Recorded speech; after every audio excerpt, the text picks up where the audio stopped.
الله وبركاته. أشم عرفوني جولي أورمو وريمنتي برا ورتبتن انت كيسن وكم جرتن نقا كيسني أين قاد الحمد لله. أجمانو يوتيوبي فاي أورمو جو سبسكرايب لايك شير كدون نهرتو فان سنينجا ولا قدسنو والقدسو عدا قدنو نسنينجا مالب جنان جولي أورمو قدسو كيستي دو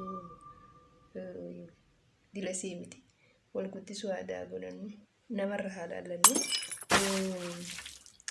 warruma karaa masaanuu teenyaa tanarraa yoo laallanne akka ajaa'iba wal guddisan jechuudha. Kanaaf Oromoon haa wal guddisu aadaa godhattu wal haa guddiftuun isiniin jaa. Kanaafuu nutis warra haaraa gara yuutuubii dhufe kana nu guddisaa nu jajjabeessaan isiniin jaa. Hamilee nu godha inshaallah akka waan birallee hojjennu akkasiin isiniin jaa inshaallah. Maalinis har'a maalin qabadhee isinii dhufe wanni nan qabadhee isinii dhufe akkaataa ijoolleen dhalaa burcii irraatti buustu osoo ruuzee hin dhiifne osoo qabsaa hin dhiifne osoo mana ispoortii hin dhayne osoo lafaatii takka hin taane akkaatuma osuma dalaydanii burcii irraatti buustan qofan isinii qabadhee isinii dhufe waan itti fayyadame. Kanaafuu inshaallah mee walumaan laallaa maaliif jennaan har'a yoo nyaata dhiifne warri nyaata dhiisaa ruuza dhiisaa maal kaja'u kuni ruuza hin nyaatinaa maal garaa isin irra guddisaa namni isiniin jiru kun so har'a yoo nyaata kadhiistan taate boru yoo maaltu isin mudata laata har'aaf nyaata dhiistanii kochimaan keessan nyaata wallaalaa deema. Kanaafuu booda rakkoo maaliitu nurra dhufa jaa yaada ni dhukkubsattanii nu keessaaf warri biyya namaa jirru kun dhaabbattanii dalagachuu hin dandeessanii waa hedduutu isin mudata. Maaliif jennaan yoo har'a kaatanii nyaata nyaanne booda irrina dhiigaa isin dhufa irrina nyaata dhabuutu isin dhufa kochimaan keessan hidhamaa deema marrimaan keessan guduunfamaa deema jechuun nyaata isin irraa fudhatu booda.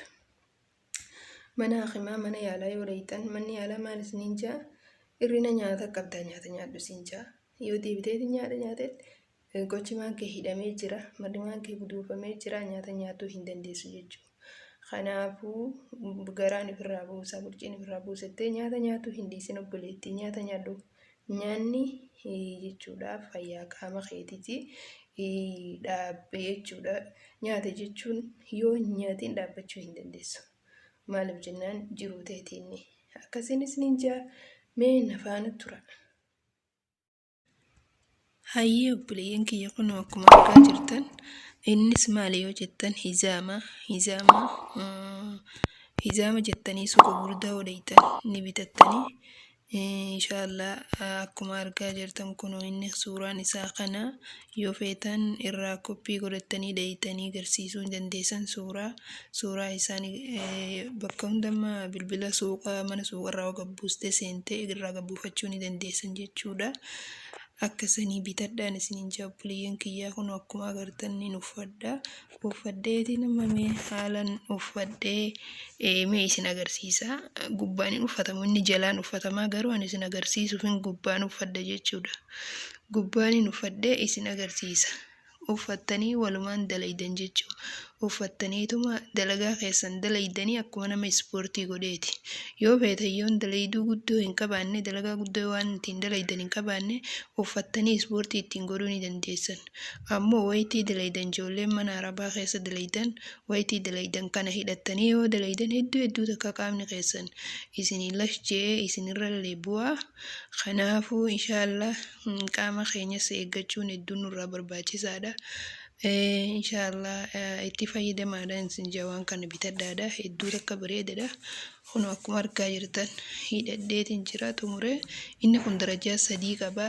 Anta akhiratti hin kaadhee jirta xumuraa sun tane ta akhiratti hin kaayyadhee akka inni qajeelee qaama inni na godhuuf jechuudha.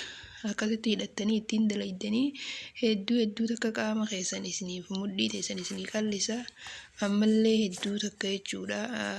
Faayii qaba qaama keenya jabeessaa gizee dalaytu uummata akkasitti hin dhagamu isa kan hidhattee yoo dalayde akkasiin isiniin jaa obboleeyyan kiyya ijoolleen shamarranii jechuudha itti fayyadama wanni kun hedduu bareedadha. nyaata dhiiftanii fi laaqinaadha. Hobsi goggoytuun fi laaqina nyaata nyaadhaadha. Waan kana bitadhaa itti fayyadamaa. Akkuma nama mana ispoortii dhagee ispoortii dalageeti akkasitti fayyadamaan isiniin ja'a. Osuma ispoortiin dhayine akkasitti waan kana yoo bitattan hedduu takka bareedadha. Jeetiin isinii dhaama waan itti fayyadamuu jiru kun akkuma argaa jirtan hidhadhee isin agarsiisuuf hidhadhee akkasitti isin agarsiise. Argaa jirtan natti fakkaata. Obboleeyyan kiyya asumaan like, share, subscribe godhaa nu hordofaa isiniin ja'a. Viidiyoo biraatti walitti deebi'aa.